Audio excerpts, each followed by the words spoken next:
Getting hit multiple times coming out of that bike section. More drivers coming to blows.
The beauty of sim racing is the infinite opportunity for improvement, and what better way to do it than with a bunch of your friends learning together. This is the Liberty Belle League. Welcome, and thank you for joining us, race fans online and friends and family at home. My name is Tom O'Gorman, joined by DJ Alessandrini from the Lizard Brains podcast. Hi, DJ. Hi, Tom. How's it going? Normally I do the intro, so thank you for taking this one. How'd I do? I think it was good. That was great. They'll get better and better. We are kicking off a whole new series here. This is going to be a lot of fun. This is the Liberty Belle League, put together by Amy House-Seal for ladies looking to get better or get better at sim racing, driving, any of the above. And this is the first of many rounds. We're kicking things off with the MX-5 Cups. Very friendly car to get familiar with, and we're at Lime Rock Park, which is a very friendly track to learn. We have about 10 drivers here for the first league night. 2 10-minute races. After a 12-minute qualifying session, you only get 3 laps to try to put a time on the board. We're going to jump on board right away. I'm still figuring out the UI. This is Amy Husil in the Barbie car, so she'll be really easy to spot for the rest of the race. Yep.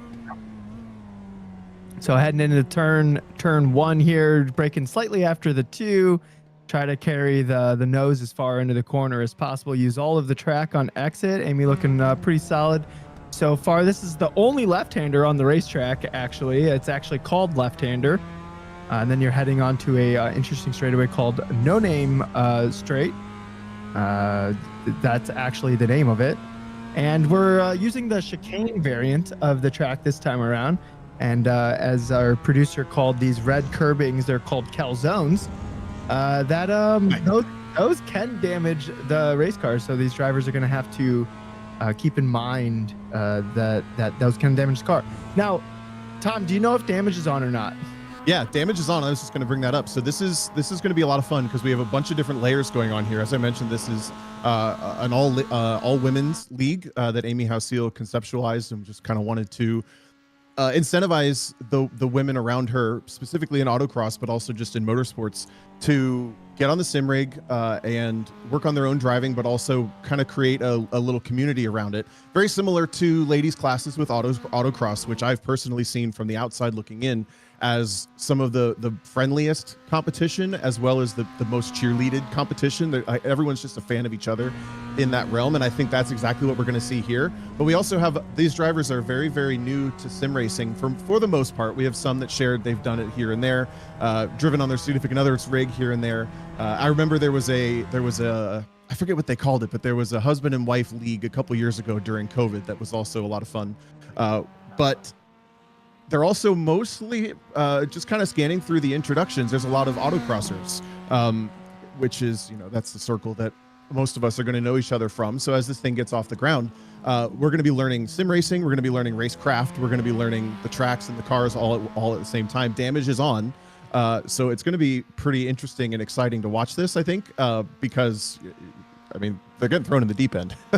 Yeah, sim racing definitely has a tough learning curve. So we will definitely not hold anything against any of the drivers on that learning curve. Tom, I think it was called the Significant Others Cup, the one that you're thinking of, the one that ran during COVID, right? Yeah, and they had to do basically a driver change during the race, I think. One significant other did the first bit, and then they did a pit stop and jumped out of the sim rig and jumped back in. So I know in general, some of these drivers will have done that. Looking at practice, as we have just under 5 minutes of the 12-minute qualifying session done, or remaining, excuse me. Fan Shen was actually the fastest car in practice. Then Shelby Redding and Tamara Kristinek were our top 3. Amy Houseal and Paula Wojcik were rounding out the top 5. But right now, Amy Houseal is setting the pace, just 2 tenths up on Sarah Brunner, who found a couple of tenths actually in this qualifying session over her best time in practice. So we're already seeing the improvement there out of the number 87 car. And then Paula Wojcik, that we mentioned, sitting 3rd currently, but only 7 drivers having put in times. Talk a little bit about setting clean laps in qualifying in iRacing, because it's obviously not, it's not like a normal session where everyone's on the track at the same time. Right, yeah, so it's called a lone session. So everyone has the track to themselves, but they're doing it at the same time. So like when you see the producer cut into different cars, they're the only ones on the track. So there's no drafting. There's nobody that could get in your way or anything like that. You have the track all to yourself, but it's at the same time as everyone else, if that makes sense.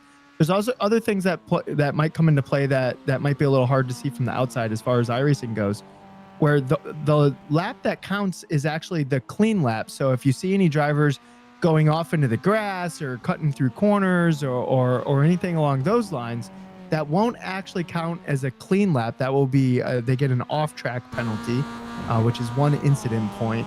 And that lap won't count, as we see Laura McKelvey jump to the top of the board, which I will say it's pretty awesome that within a half a second of each other is the top 4 cars. I think we're on for some racing tonight, Tom.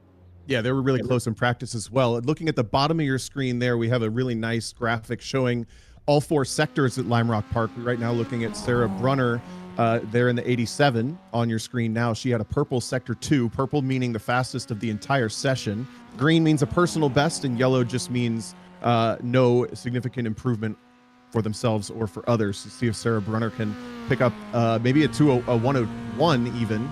Oh, just misses out, goes to a 102.16. So it's 6/10 of a second, or 6/100 of a second, excuse me, separating the top two right now, with Amy House-Seal another 0.04 behind. I love this pressure already. Yeah, it's looking really close toward the top here. This is going to be really fun to watch. I think I have a feeling it's really going to come down to the consistency and then the way the car is going to change. Even if it's just a 12-minute stint, that first lap, the tires are going to be a little cold. The car is going to act very differently than it will a couple minutes in. And then even at the end of the race, the front of the car will start to fall off. Those brake markers will start to change a little bit. And we're going to have to see how these drivers adapt to a changing car. Oh, Fan Chen having almost the exact same livery that's on her real life ND Miata. Yeah, it looks good. And she's quick right now. Personal best sectors 1 and 2. Session best sector 3. Shelby Redding also on a flyer. Can Redding go to the top? Comes across the line and does so. 101.5. Now picks 6/10 up on Lori McKelvey at the top of the board until Fan Shen comes through. Goes purple in sector 4 as well. And takes her to the top. A 1 minute 0.7. Oh, wow. Puts the gauntlet really down at the last minute. Wow. Fan is just looking really impressive out there. I have a feeling that Fan Chen plays iRacing more than we're realizing at the moment here, Tom, because that is just an all-around solid time at a Lime Rock chicane layout. You mentioned the 10-lap race and the way the car changes over the period of time. We also have 2 races tonight with a full field invert for race 2. So that's going to be a lot of fun to watch. We have a little 5-minute intermission between for either more warming up or some cooling down, depending on what the driver needs. Shelby Redding continue to improve, as well as Fan Shen. Taking a look right now on screen at the number 1, Melanie Kwong. Got to see Melanie at the SCCA Time Trial Nationals a couple weeks ago. She won, I'm trying to remember if it was Spirit of the event, something. She won one of the accolades at the end of the event. It was a lot of fun to watch her. It was her first time at TT Nationals. She's the chair of the solo chair, excuse me, of the New England region. So she's got a lot of weight on her shoulders. Probably nice to just take a break and enjoy the driving for a series. She's going to slot the number 1 car into the 7th spot, looks like, at a 103.2. Fan Shen, excuse me.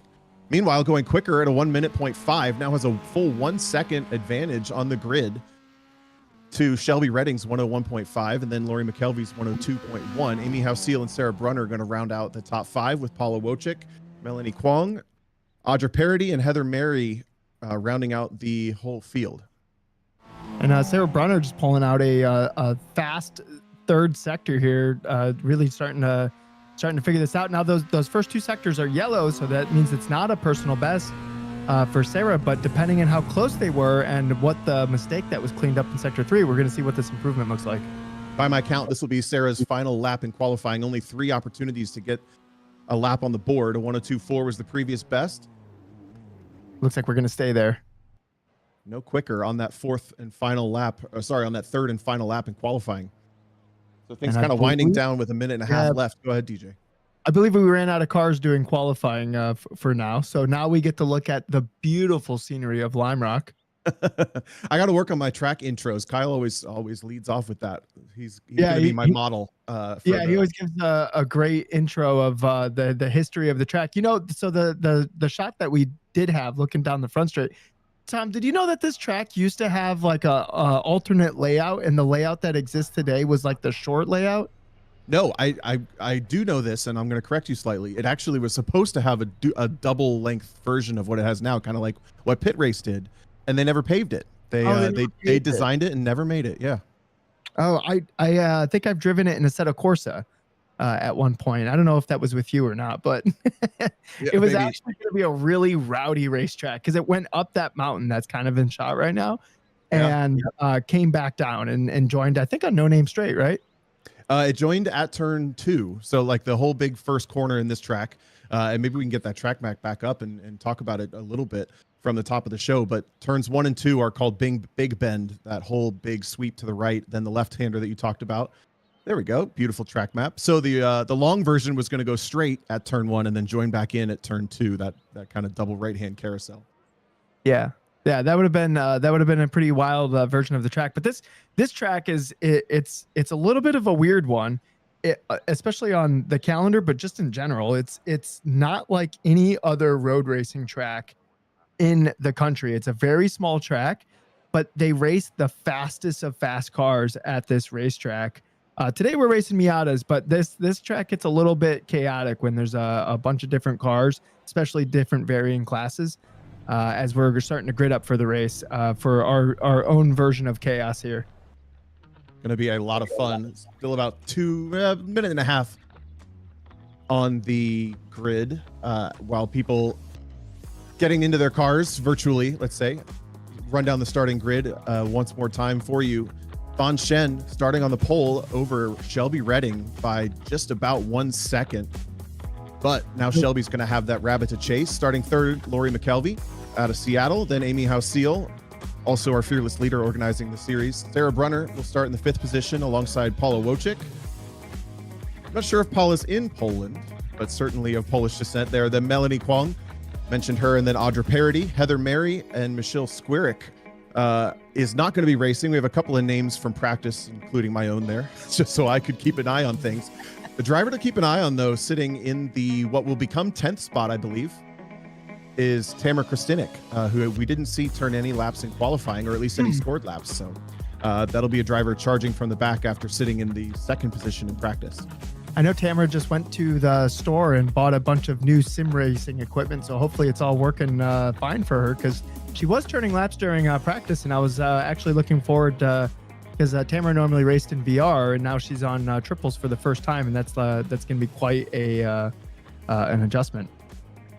Standing start for this race. DJ, anything with these drivers need to know before they get, well, obviously they can't hear you now, but how do you get these MX-5s off the line? Is this a standing start? Drop the clutch? You got to slip it? You got to try not to stall it?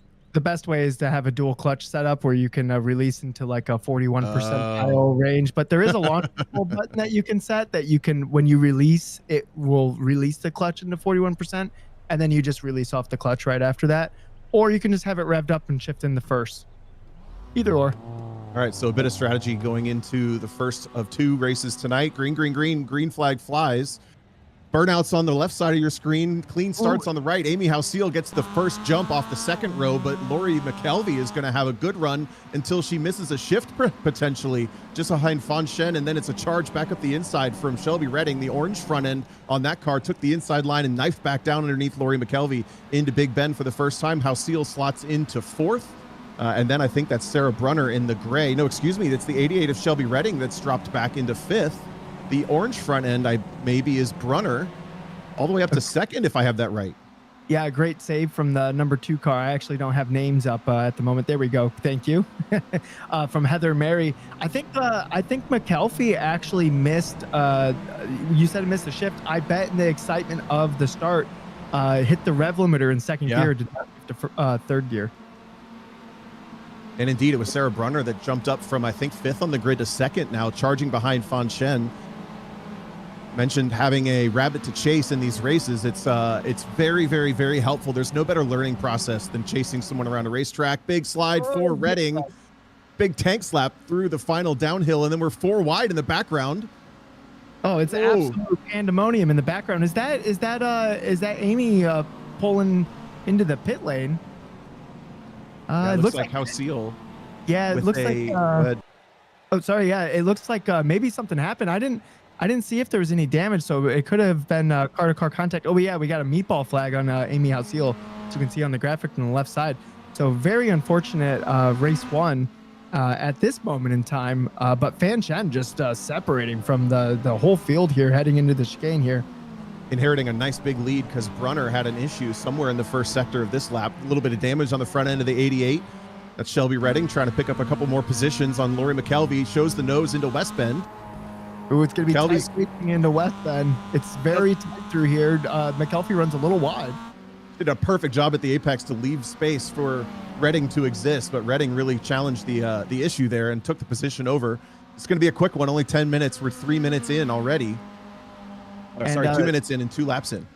And these cars do draft really well. So if the drivers are kind of just settle into their rhythm and like the car punching the air out of the way in front of them does make it easy for that repass. So I'm expecting Lori McKelvey to be fighting Shelby Redding again, even though Shelby looked like it had the faster pace at the moment. Getting a couple replays.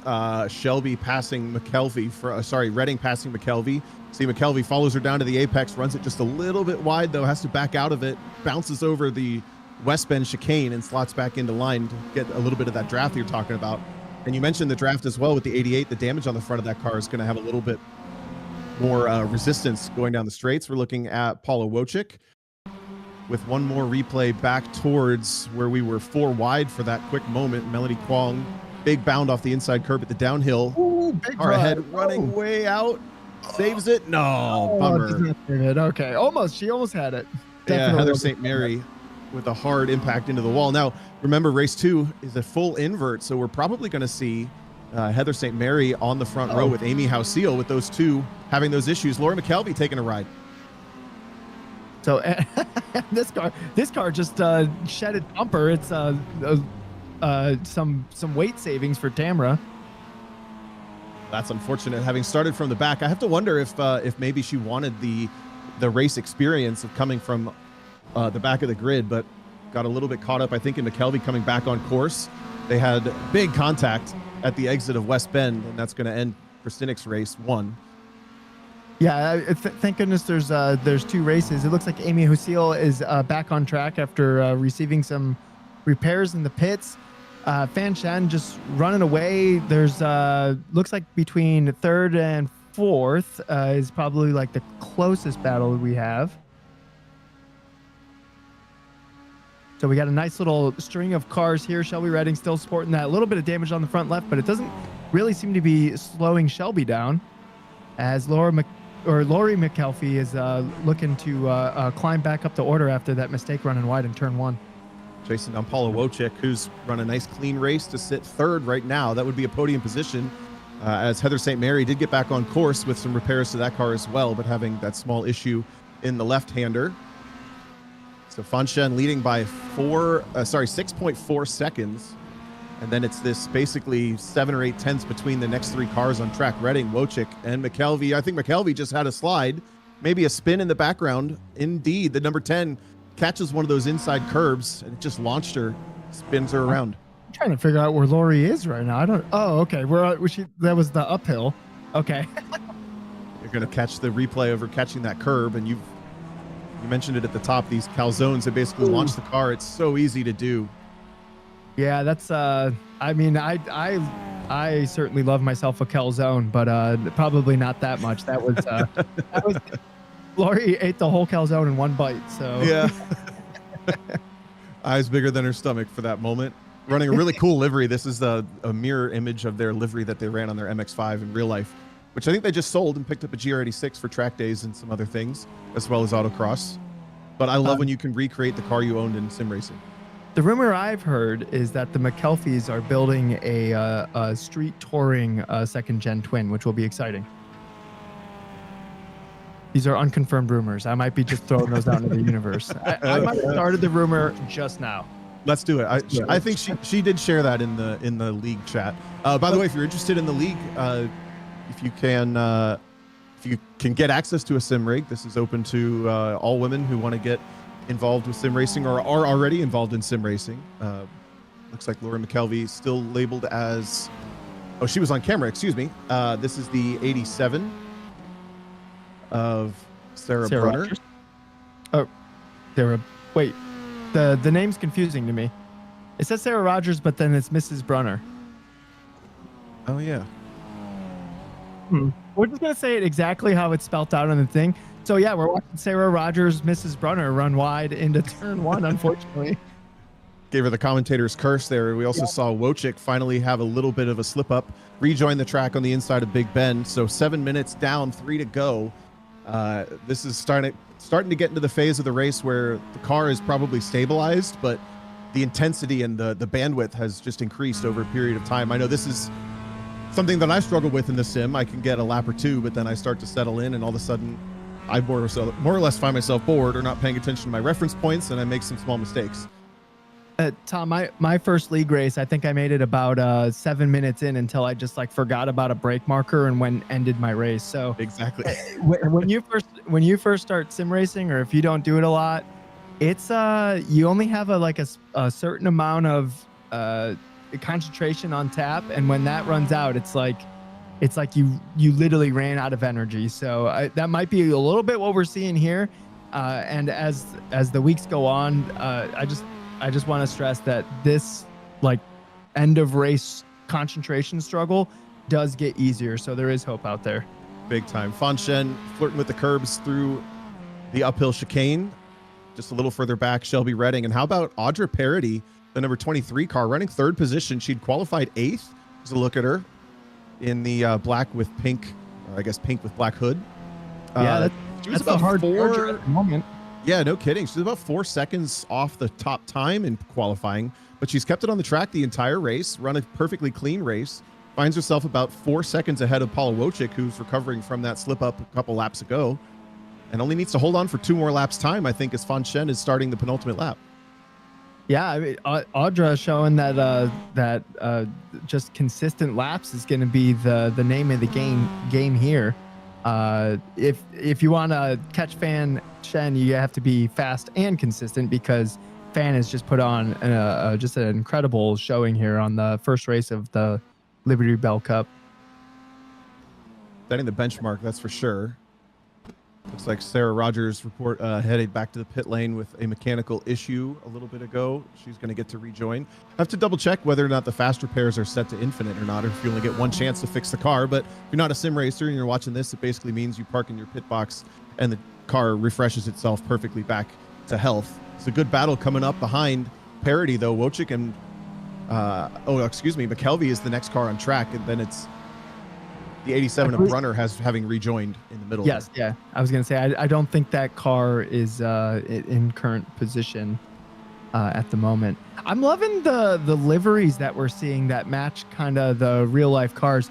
And so Fan's car here, that's kind of what her car looks like, but it actually has much more anime on her actual car. And I'm willing to bet that we have somebody in the community that could paint you a car, Fan, that looks exactly like your real life car.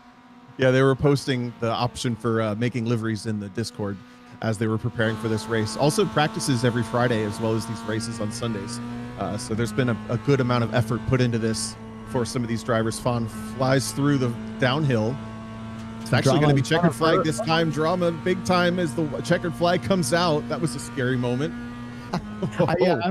I'm guessing she had like a little bit tenseness in her throat as she dodged the car to take the first checkered flag here.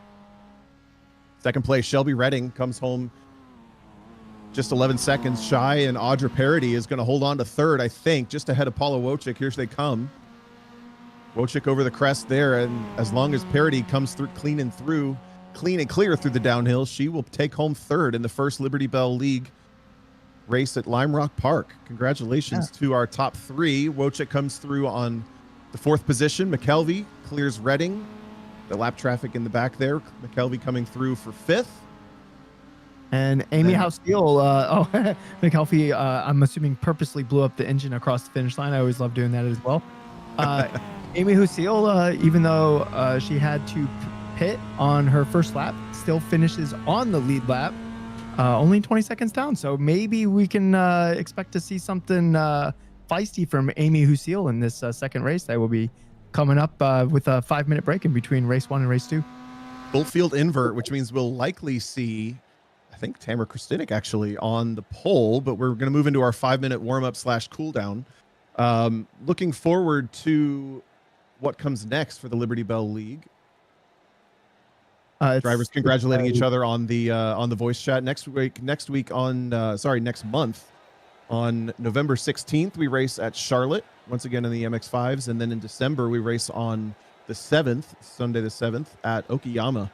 So kind of hitting up the free tracks as we rotate through this schedule. This league will run all the way to March 15th.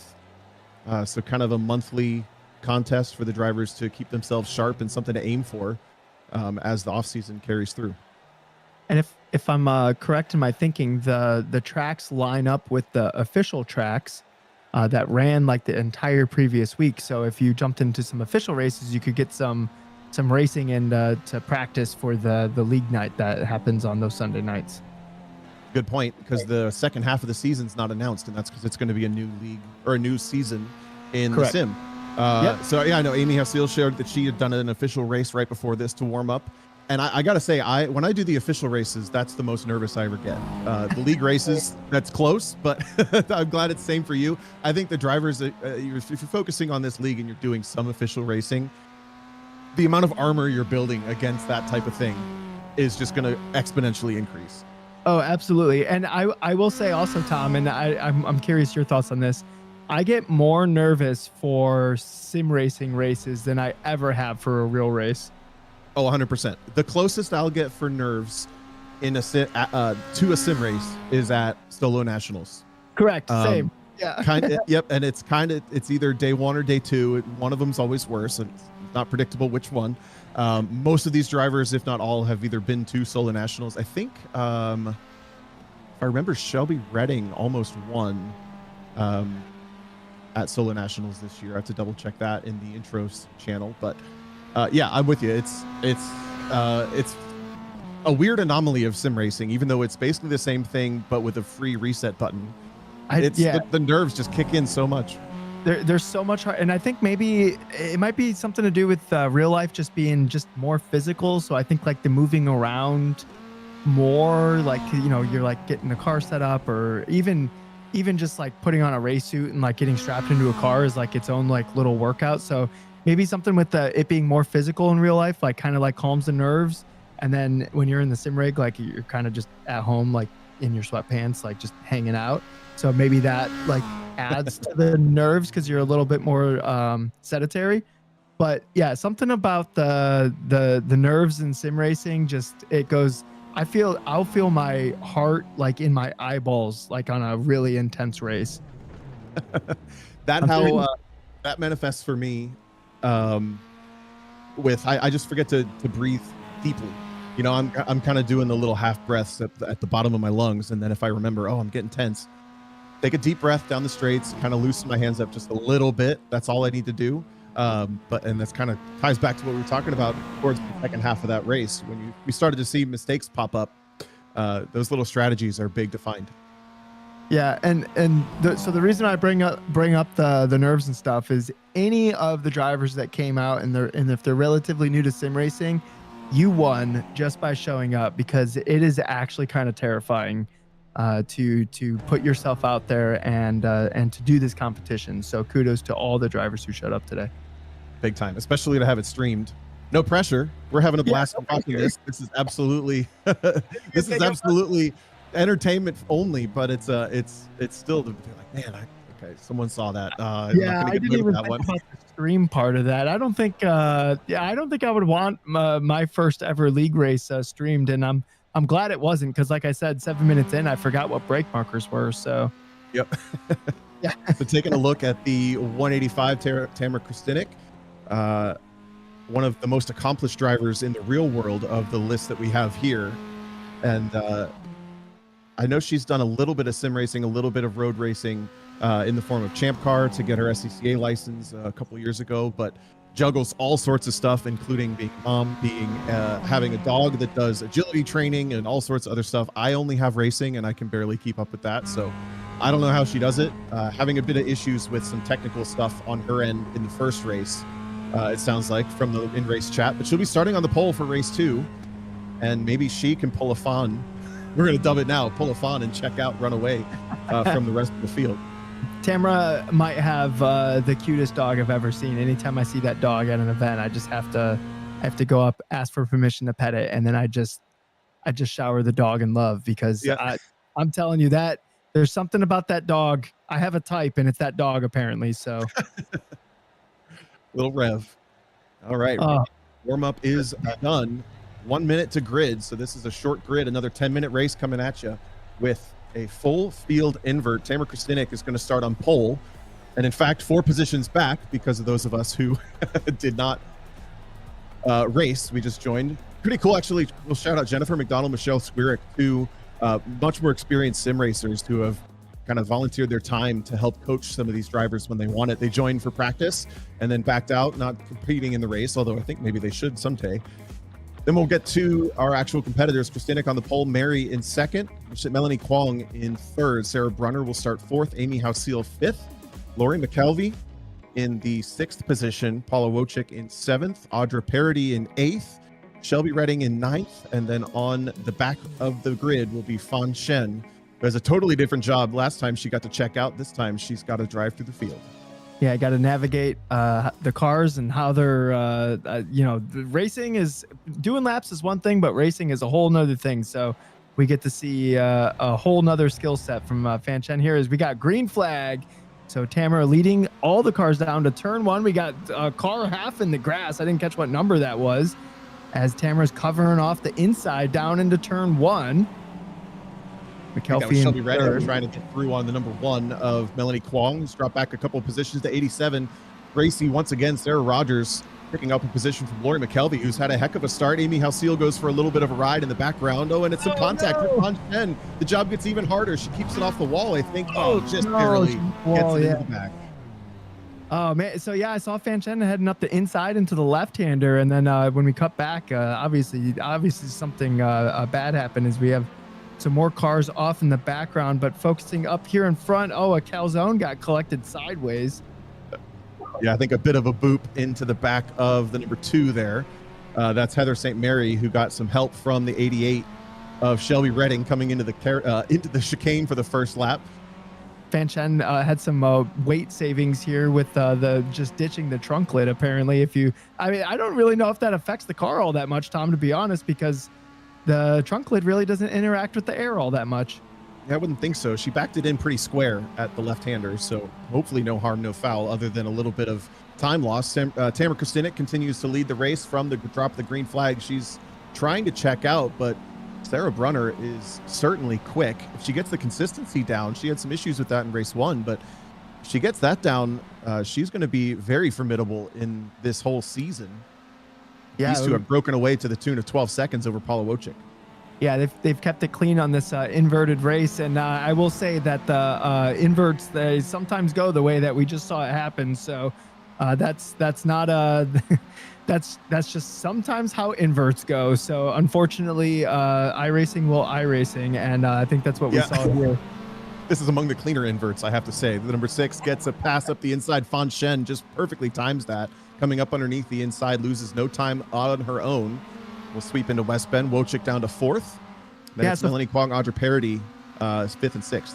So Fan did a good job of backing up the entry on that, so she would give herself enough space to have a run after the chicane, so she minimized the amount of overlap that would have to be had through the West Bend corner, which is the corner after. So you see here, she's given herself space and then gets a really good run out of here, and then it cost her minimal time and is much safer because Fan got to use this run. No overlap into West Bend. She can continue on with the laps that she was doing. Perfectly executed. Watching the number 1 of Melanie Kwong, continuing to run in the 5th position, and this is the battle for the lead. Kind of stabilized at this point, right at that 1.5 seconds. I think Sarah Brunner's caught Tamara Kristinek just a little bit at the first half of the lap, but Kristinek is strong in the second half through these faster corners. Brunner, I like the jack-o'-lantern livery on the front of that car. That's actually, honestly, an MX-5 headlight. That's a perfect jack-o'-lantern shape. It kind of is. Look at it. Yeah, it's great. You know, I think she's just. Go ahead. I was watching the MX-5 Cup car race, the real one at Road Atlanta, and when they start bump drafting, they get like weird smiles, and I feel like that needs to be added into iRacing. Yeah. Well, hopefully for Brunner's part, no weird smiles this race. But tell me about the drafting with these cars. It's been a bit for me. Where's the draft start to kick in? Is it still that 1 to 1.2 seconds, or is it a little more generous? You'll feel a very slight draft at 2 seconds, so it looks like Tamara has broken away from Sarah in that regard. And then about under 1.5 is when you're going to start feeling it pick up. It's a little bit exponential, so the closer you get, the stronger it gets. It kind of falls away the farther you get, but you'll start feeling just like a tickle of it at 2 seconds. I like that tickle of the draft. Paula Wojcik getting a nice Rabbit to chase there, gets probably a cut penalty for missing that bit of the corner, but not too difficult to bleed that off. You just basically have to slow down for whatever amount of time the game prompts you. The simulator prompts you. So she's going to lose a bit of time on the back of Fan Shen. But looks like Sarah Brunner tripped up a little on this lap, has lost about 2 total seconds to Kristinek, or maybe Kristinek with the afterburners, I guess I shouldn't assume, but she's now started to pull out to about a 5-second lead, as maybe Brunner having an issue in turn 1. Yeah, I'm curious what Tamara's lap times look like to what Fan was running in race 1. We might have been robbed with the technical issues that Tamara was having to what times Fan Shen would be doing. So Fan Shen without a trunk lid is doing 101.5s, and Tamara's doing 101.8s. And with the gap that's currently had, if Tamara doesn't make any mistakes, I believe she'll have this one in the if she keeps doing the laps that she's doing in the next 5 minutes, Tamara will walk away the race winner in race 2. Coming up on halfway, there's your second place driver with the Jacqueline on the front, Sarah Rogers. Taking a look back over the last couple laps for some passes we may have missed. There's the 88 of Shelby Redding coming back onto the track. Also back onto the race is Amy House-Seal, who's got some pressure from behind Lori McKelvey, continuing to circulate just behind the number 2 of Heather St. Mary, cautiously allowing each other to navigate that short chute. They both had some incidents in this race, it appears. And right now Sarah it continues to be Kristinek's runners, Jen, Wojcik, and Kwong. Yeah, Sarah Brunner's car is still looking very clean. Tamara's kind of disappearing right now, and Fan's not really making any more time on Sarah. I was kind of expecting Fan to start closing down on second place, but maybe the car's a little twisted up. If we could get an in-car view on Fan and see what that steering wheel is doing, just to kind of get a feel for what the alignment of the car's doing. Because sometimes when you hit a wall, sometimes it will shift the alignment, and you can generally tell what's going on with that by the steering wheel, whether it's left hand down or right hand down. Still looks pretty straight. Yeah, it doesn't look too bad. Now having to navigate some lap traffic, which could be an issue. The 88 lets her have it pretty easily. Redding sees it coming.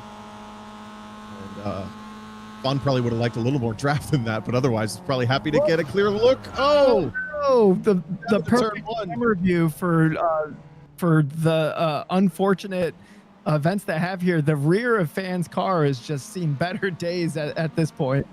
Yeah, no kidding. Maybe a bit of target fixation from Redding down into turn 1. Mr. Braking Marker looking at the back of the number 39. The 39 luckily mostly saw it coming. I think at the last minute corrected it just enough to not go fully around. And luckily doesn't lose a position to the next car on track, which is Paula Wojcik in the blue. Yeah, I think, does that bring anybody else into play? Yeah, so Paula Wojcik would be the next person into play that would be catching Fan. But it looks like actually it was a pretty big hit, and we saw pieces of the car flying off. But really, Fan did not lose that much time, and I don't think it really affected her race all that much. So some harm, no foul, I guess. Yeah, certainly didn't move the needle on the finishing order, although it's always annoying to deal with that. Getting racy again now. Maybe return the favor on Shelby Redding. No, Redding's not going to let it happen down through Big Bend, but making it tough as a lap traffic. Yeah, I think they're just having fun at this point. And maybe I'm not sure if Fans welcoming the race from a lap down car or if it might be a little frustrating. But I mean, in the right frame of view, it looks fun. For sure. Yeah, it was something that Amy House-Seal hit on first in the driver's meeting. So first note always is the most important, right? The thing that you're here for is to have fun. Worst case is you have a bad time or you have a good time racing your friend for whatever position. And I think some of us, I raised my hand first, forget that at times. Jump back on board with the number 2 of Heather St. Mary, running in the 8th position, trying to run away from Amy House-Seal more than anything. Although she is slightly catching Lori McKelvey ever so slightly in and out of sector 1 there. Yeah, so Heather Mary had some issues on race 1, but it's still on the maybe the producer can tell me, the red cars, are they up a lap? Okay, so they are up a lap. Meaning so left side of the screen there, everyone you see highlighted in red He's on the is lead a lap. lap ahead of the car that we're watching. Yep. Yep. Okay, cool. All right. Okay, so it depends on who we're on. So sorry, guys. Me and Tom are learning how this works on the fly. So Tamara coming into the white flag lap here as Heather. Heather, you might want to check out drifting because your car catches are pretty amazing. They are nice. That downhill has been her bugaboo this evening, but Tamara Kristinek with the white flag in the air. And then it's about 13 seconds now back to Sarah Rogers. We'll have her name down pat for the next month. I'm not sure which one to follow, but Mrs. Brunner sweeping down into turn number 1 and 2. And then it's Paula Wojcik, who had a podium in race 1, coming home with one more lap to take home 2 podiums in the first weekend. But she's got big pressure mounting from Fan Shen, this purple car coming into turn 1 now. It's about 2.2 seconds separating those 2 cars for the final podium spot. Yeah, as we have Paula Wojcik here, just trying to keep it together for this last lap, leaving plenty of margin on the exit of that corner. And Tamara's got to be somewhere up the road. She's probably heading through West Bend or the downhill. So Tamara taking the win in race 2 here. If this wasn't a little avatar of a human driving a car, there'd probably be some fist pumping going on in there. Yeah. A very nicely managed race. And excuse me, the gap between Fan Shen and Wojcik is actually 7 seconds. I was doing my math incorrectly. Runner's going to come through West Bend, down the downhill and across the start finish line for the final time, takes home second. A nice podium finish for the 87. And here comes Wojcik, a double podium on the first weekend of the Liberty Belle League. Fan Shen coming up just a little bit short, although it wasn't not for trying, gave it her most. And then I think Melanie Kwong is going to bring home the 5th final spot. Just barely, though. We had a nice almost drag race between her and Audra Parody. Yeah. Oh, and it's turning into a bumper car at the end here. So some leagues do turn into a little bit of this bumper's hanging on for dear life. Look, it's bobbing at us. I need to correct myself. It was Audra Parody that got a podium in the first race, so Paula gets the podium in the second one. Yeah, so Lori McKelvey getting that car across the finish line, finishing in 7th. Heather Mary, the drift master herself, navigating this little drift course of a last turn one last time here tonight for this 8th place finish. And how about this? As I look back at the results from these pair of races, we had Fan Shen, Shelby Redding, and Audra Parody on the podium for the first race. Tamara Kristinek, Sarah Rogers, Paula Wojcik on the second race. So we had 6 different podium finishers with 2 different race winners in this first of what'll end up being a series that runs through March, the Liberty Belle League. What good stuff. We're probably going to hear from a couple of our drivers if they want to come get an interview. I'll do a message in the general chat reminding everyone. But a reminder, if you're looking to get into this league, if you found this by some off circumstance, you can try to join, again, all women's league for the Liberty Belle League, Liberty B-E-L-L-E League, put on by Amy House Seal out of the Philadelphia region, SCCA. Most of these women competing in the real world in some form of autocross, track driving, wheel-to-wheel, or time trials, and working on both some fun and some improvement over the off season. And I think it's a little bit of a free-for-all with the interview waiting room. So we literally have everyone in here at the moment. So well, let me get my head straight and see who we want to talk to first, because we have a handful of drivers to pick from. But we'll start with our race 2 winner, Tamara Kristinek. Can you hear us? Yeah, I can hear you. Can you guys hear me? Yep. Yeah, we got you. Well, congratulations on taking the win in race 2 from the front row. We heard there were some technical issues in race 1 that maybe held you back a little bit, but talk about your experience with sim racing prior to tonight and where your head was at coming into this first league race. So the last time that I sim raced was, I think, 3 years ago. So it's been a while. And I was pretty nervous coming into tonight's race, to be honest, knowing that you guys were going to be, live streaming it, just put a lot of extra pressure on. And then I had a terrible qualifying. I had an issue. I just crossed the pit line, and I got a black flag penalty, and it said I had to drive through pits.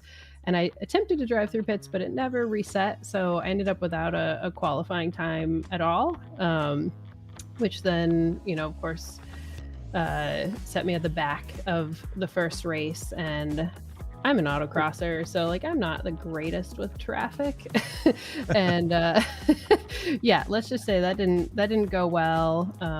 I got crashed out, then I crashed myself out, and I finished the race in the pits, which is sad. But on the plus side, with the reverse gridding, it set me up in first for the second round. And at that point, I was just full autocrosser mode. I'm like, this is like a time trial. I have no traffic. I just got to turn clean laps, survive until the tires warm up. And then when I had a little bit of a lead, I started to back off a little bit to try to make sure I didn't make any mistakes, so I could just hold on to the lead. And that was my approach. What did your practice regiment look like coming into tonight? So first it was trying to get the sim rig set back up and realizing that the VR goggles that we used a few years ago were no longer like functioning. Like I would like get sick just sitting still in them. The FPS was so low and the resolution was awful, and we tried a bunch of different things. And ultimately Friday night, for the practice, the hosted practice, I ran out to Best Buy and bought triple monitors, got home at 7:00. My husband Andrew helped me set up the monitors in like an hour flat, and I got to do the practice. So my prep has been Friday night and then tonight. Tech shopping, yeah. I love it. So will we see you back for the rest of the races, do you think?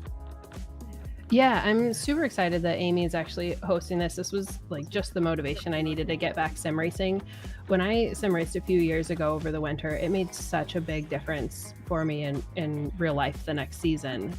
So I'm hoping to stick with it and practice a couple times a week going forward now that we have the rig set up. And I'm just really excited for this. Thank you, Amy, for putting this together, and DJ and Tomo for doing these, live audio YouTube feeds to add a little pressure. I love it.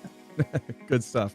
And congratulations on race 2 win. Let's talk to our race 1 winner as well, because she's here. Fan Shen, you got us? Yeah, can you hear me? Yes, Yep. There we are. All right, so you had a very similar race experience to Tamara's race 2, although yours was in race 1.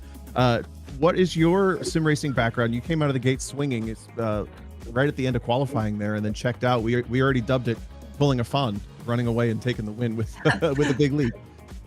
Yeah, so I had quite a few years under Gran Turismo 7 and Gran Turismo 7 Online, sport mode and stuff. Yeah, so I have a decent, I would say decent experience in sim racing, but I've never ever driven on iRacing before this, that is. But I do drive a Miata in real life, and this car drives very similar to how my Miata drives in real life, so that helped. Yeah, no kidding. I agree. Especially, we were joking, your paint scheme is so close to your real car. We might as well get you someone who can do the graphics and get your whole livery painted. yeah, please. Yeah, I have the PSP files. There you go. All right, maybe we can make it happen. Curious about the transition from Gran Turismo to iRacing. That's something I've done as myself in the past, and I found it to be somewhat frustrating to come into iRacing. How is that transition for you? I guess the driving a similar car to what I drive in real life actually made it less. It's not really that bad for me, at least for what we're doing for now. The spec Miata car, the Global Miata Cup car, drives surprisingly similar to how a CS Miata would react. It's just everything reacts slightly faster. And in terms of this track is on the simpler side, I guess. I guess the only thing that I had trouble dealing with was traffic. There was a lot of traffic, and I had quite a few incidents on race 2. So that wasn't helpful. And car damage was new to me as well. So I got hit in corner 3 on lap 1, and my car stopped driving straight for the entire race. We wondered about that. That just gave your car character. Yeah. So going into corner 1, under braking, the rear end would be like, I would like to drift, please, for the entire race. Right. Yeah. Well, it was still a good race 1 for you. Those invert races, we were talking about how difficult they can be and unpredictable. That was one of the cleaner ones yet that I, at least jokingly, I would say, we see than some others. So it was a lot of fun to watch. Those are both of your race winners. Thanks for joining us, Fawn and Tamra. And I think we're gonna lean into wrapping this thing up. DJ, how was your night? Do you have a good time? Yeah, that was fun. I'm looking forward to Charlotte. Charlotte is just some advice to everyone who'd be watching and planning on joining us next time. Charlotte is a much tougher racetrack than Lime Rock, so I would definitely get some practice laps in. Just because where there's grass at Lime Rock, there's concrete at Charlotte. It is an intense one, and it is a lot of fun, though. I will say I really enjoy that track. And that race will be the week of November 16th at 8:30 p.m. on Sunday, with an official practice hosted on the 14th. That's Friday. And then, of course, we'll probably see some practice as well with some support from the pro coaches that have jumped in, from Jen and Michelle and KB as well. So going to go ahead and wrap this up. Thank you so much for those of you who had joined us, or if you're rewatching and you were in the race, thanks for the entertainment. For DJ Alessandrini from the Lizard Brains podcast, I'm Tom O'Gorman from Lizard Brains podcast, produced by Josh from Slow Motion Broadcasting. Thanks again to Amy Houseal for putting on this first of many Liberty Belle League.